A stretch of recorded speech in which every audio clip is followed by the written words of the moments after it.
తెలంగాణలో విద్యా సంస్థలు తెరిచేందుకు కసరత్తు జరుగుతోంది. ఇంటర్తో పాటు 9, 10వ తరగతులు ప్రారంభించాలని అధికారులు భావిస్తున్నారు. ప్రభుత్వం అనుమతిస్తే ఈ నెల 18 లేదా 20న ప్రత్యక్ష తరగతులు మొదలుపెట్టాలని యోచిస్తున్నారు.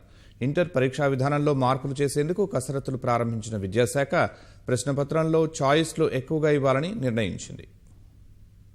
కరోనా కారణంగా మార్చిలో మూతపడిన విద్యాసంస్థలు ప్రారంభించేందుకు రంగం సిద్ధమైంది. జూనియర్ కళాశాలలు, ఉన్నత పాఠశాలల్లో ప్రత్యక్ష తరగతులు నిర్వహించేందుకు అధికారులు సర్వం సిద్ధం చేశారు. జేఈఈ, నీట్ వంటి జాతీయ స్థాయి పోటీ పరీక్షలు ఎదుర్కోవలసి ఉన్నందున ఇంటర్ విద్యార్థులకు తరగతులు నిర్వహించాలని బోర్డు ప్రయత్నిస్తోంది. ఈ నెల 18 నుంచి తరగతులు ప్రారంభించేందుకు ప్రభుత్వానికి ప్రతిపాదనలు సమర్పించింది.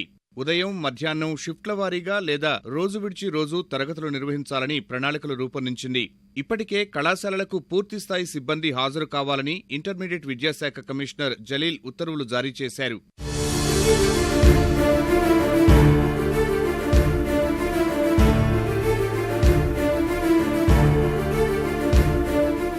ఇక 9, 10వ తరగతి విద్యార్థులకు ఈ నెల 18 నుంచి తరగతులు ప్రారంభించాలని పాఠశాల విద్యాశాఖ ప్రతిపాదించింది. భవిష్యత్ చదువులకు కీలకం కాబట్టి ప్రత్యక్ష బోధన ఉండాలని అధికారులు భావిస్తున్నారు.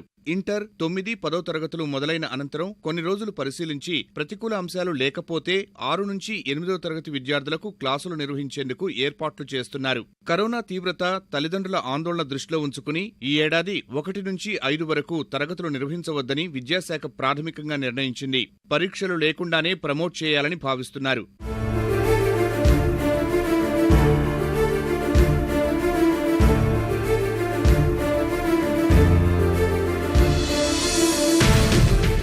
మరోవైపు ఇంటర్ 10వ తరగతి పరీక్షల విధానంలో కీలక మార్పులు చేసేందుకు అధికారులు కసరత్తు చేస్తున్నారు. ఇప్పటికే 30% సిలబస్ తొలగించగా మిగిలిన 70% సిలబస్ నుంచే ప్రశ్నలు ఇవ్వనున్నారు. 10వ తరగతికి సంబంధించి కేవలం 7 పరీక్షలే నిర్వహించేలా ప్రతిపాదనలు సిద్ధం చేశారు. ఇందులో సగం బహుళ ఐచ్ఛిక ప్రశ్నలు ఇవ్వాలని సమాలోచనలు చేస్తున్నారు.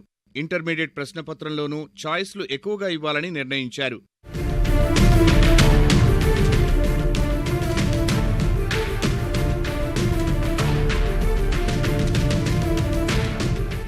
విద్యారంగంపై ముఖ్యమంత్రి కేసీఆర్ త్వరలో ఉన్నత స్థాయి సమీక్ష నిర్వహించనున్నారు. తరగతులు ప్రారంభం, పరీక్షల విధానం తదితర అంశాలపై తుది నిర్ణయం తీసుకునే అవకాశముంది.